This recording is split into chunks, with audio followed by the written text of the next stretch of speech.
Assalamualaikum warahmatullahi wabarakatuh. Perkenalkan, nama saya Yemima Abigail Kutoy dengan NIM A401221006.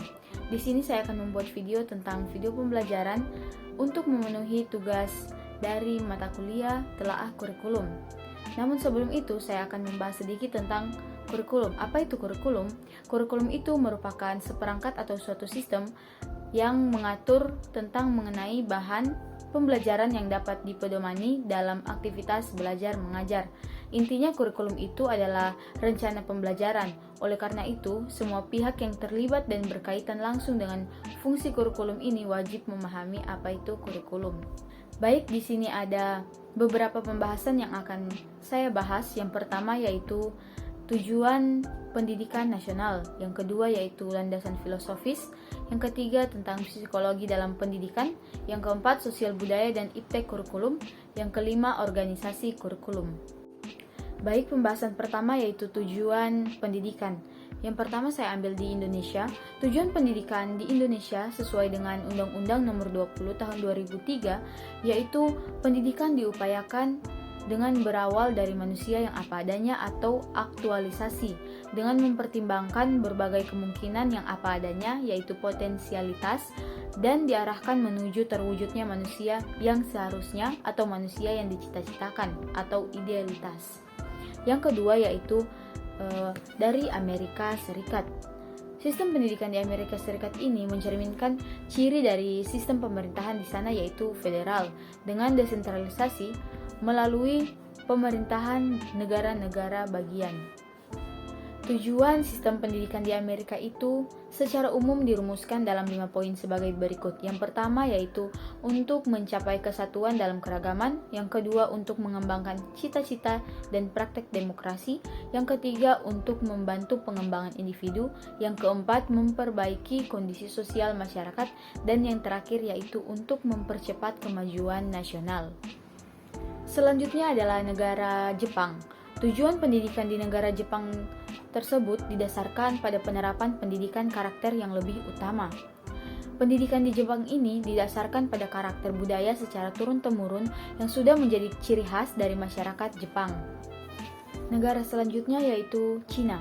Tujuan pendidikan nasional di Cina mencakup pembangunan individu yang memiliki pengetahuan luas, keterampilan yang tangguh, dan moralitas yang baik.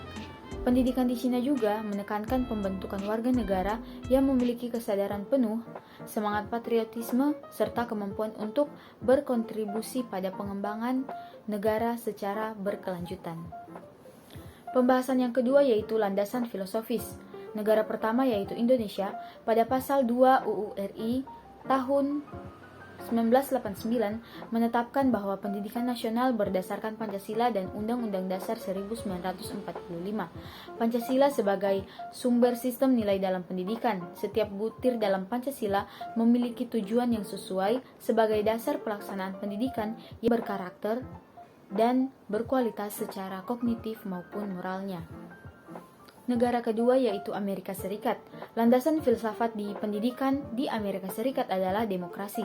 Manifestasi falsafah ini tercangkup di dalam sistem pendidikan Amerika yaitu kebebasan, persamaan, kemajemukan, keterbukaan, dan modernisasi. Negara selanjutnya yaitu Jepang. Filsafat pendidikan Jepang tercermin dalam tujuan pendidikannya, yaitu yang pertama, mengembangkan kepribadian setiap individu secara utuh. Yang kedua, berusaha keras mengembangkan sumber daya manusia yang berkualitas baik maupun jasmani. Yang ketiga yaitu mengajarkan kepada setiap siswa agar senantiasa memelihara keadilan dan kebenaran. Keempat, setiap siswa dididik untuk selalu menjaga keharmonisan dan menghargai terhadap lingkungan sosialnya. Yang kelima, setiap mahasiswa dituntut untuk disiplin, menghargai waktu, dan memiliki etos kerja. Yang keenam, pengembangan sikap bertanggung jawab terhadap setiap pembebanan pembelajaran dan tugas yang diberikan kepada siswa sesuai dengan tingkat pendidikannya masing-masing. Dan yang ketujuh yaitu meningkatkan semangat independen setiap siswa untuk membangun negara dan menjaga perdamaian dunia. Negara selanjutnya yaitu Cina. Landasan filosofis di Cina mencakup warisan nilai-nilai tradisional seperti Konfusianisme, Taoisme, dan Buddhisme. Pendidikan di Cina sering menekankan pentingnya moralitas, integritas, dan kontribusi positif kepada masyarakat. Pembahasan selanjutnya yaitu tentang psikologi dalam pendidikan. Yang pertama yaitu Indonesia. Psikologi pendidikan Indonesia pada dasarnya bertujuan untuk mengupayakan tercapainya tujuan dilaksanakannya pendidikan tanpa mengabaikan perkembangan masing-masing peserta didik sebagai individu. Penerapan psikologi pendidikan diharapkan mampu menghasilkan output pendidikan yang tidak hanya unggul dari segi kognitif namun juga efektif dan psikomotorik. Selanjutnya yaitu negara Amerika Serikat. Ada dua aliran filsafat di Amerika Serikat, yaitu transkendentalisme dan pragmatisme. Itu yang mempengaruhi filsafat pendidikan di Amerika Serikat. Pertama yaitu transendentalisme, itu mengekspresikan hal-hal yang berkenaan dengan kebudayaan yang hidup, dinamis, dan progresif. Yang kedua yaitu pragmatisme. Pragmatisme ini merupakan doktrin bahwa tes akhir dari sesuatu baik bergantung pada apakah sesuatu itu bekerja dan bermanfaat atau tidak. Negara selanjutnya yaitu Jepang. Psikologi di Jepang mengintegrasikan aspek-aspek tradisional seperti budaya dan filosofi Jepang dengan prinsip-prinsip psikologi modern. Yang keempat yaitu Cina. Psikologi di Cina mencakup penerapan prinsip-prinsip psikologi modern dalam konteks budaya dan sejarah Cina. Perkembangan cepat di bidang ini mencerminkan peningkatan kesadaran akan kesejahteraan mental. Pembahasan selanjutnya yaitu sosial budaya dan iptek kurikulum. Di negara pertama yaitu Indonesia, kurikulum di Indonesia mencakup dimensi sosial budaya dan iptek. Sosial budaya tercermin dalam pembelajaran mata pelajaran seperti pendidikan Pancasila dan kewarganegaraan, sementara iptek diintegrasikan dalam mata pelajaran sains dan teknologi. Pendidikan ini bertujuan mengembangkan pemahaman tentang nilai-nilai budaya lokal sambil mempromosikan literasi dan kemajuan di bidang ilmu pengetahuan dan teknologi. Di negara selanjutnya yaitu Amerika Serikat, kurikulum di Amerika Serikat ini mencakup dimensi sosial budaya melalui pembelajaran sejarah, kewarganegaraan, dan studi sosial. Iptek diintegrasikan dalam mata pelajaran sains dan matematika.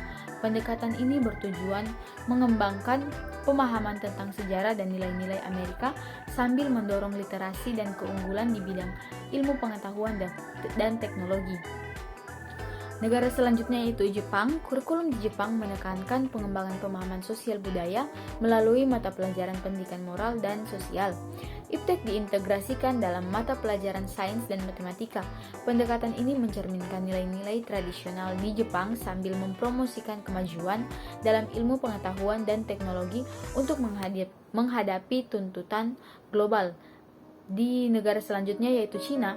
Kurikulum di Cina mencakup dimensi sosial budaya melalui mata pelajaran seperti sejarah dan kebudayaan Cina. Iptek diintegrasikan dalam mata pelajaran sains dan matematika. Pendekatan ini menggabungkan warisan budaya Cina dengan penekanan pada literasi iptek untuk mendukung kemajuan dalam ilmu pendidikan, ilmu pengetahuan, dan teknologi di negara ini. Pembahasan selanjutnya yaitu organisasi kurikulum. Di negara Indonesia, tujuan kurikulum bidang studi adalah untuk mengintegrasikan pengetahuan anak dan mencegah pengusahaan bahan yang banyak, dangkal, dan terlepas-lepas sehingga mudah dilupakan dan tidak fungsional. Bentuk organisasi kurikulum ini mulai digunakan di Indonesia sudah sejak dari tahun 1975. Hilda Taba menegaskan agar tercapainya gabungan yang nyata, maka perlu adanya integrating traits dan focusing centers, beberapa tujuan prinsip umum, teori atau masalah masyarakat, dan kehidupan yang dapat diwujudkan dalam gabungan itu secara wajar.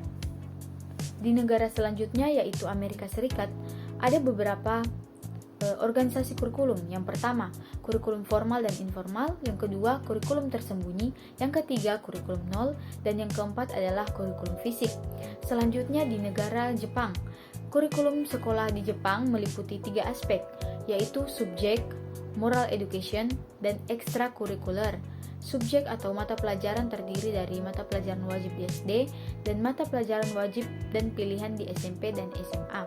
Negara selanjutnya yaitu Cina. Pendidikan dasar di Cina terdiri dari tingkat SD dan SMP. Hanya saja tidak ada ujian khusus seperti ujian nasional. Prestasi yang menonjol sejak kelas 1 hingga kelas 3 SMP untuk dapat masuk ke SMA unggulan yang disediakan oleh pemerintah provinsi. Kurikulum di SD menjadi dua bagian, yaitu untuk SD awal dan SD lanjutan. SD awal ini terdiri dari 1 dan 2, dan SD lanjutan terdiri dari 3 sampai 4. Seluruh pelajaran di SD menggunakan guru kelas kecuali pada mata pelajaran seni dan olahraga. Jumlah siswa di tiap kelas itu mencapai 60 sampai 90 orang, terutama di kota-kota besar yang ada di Cina.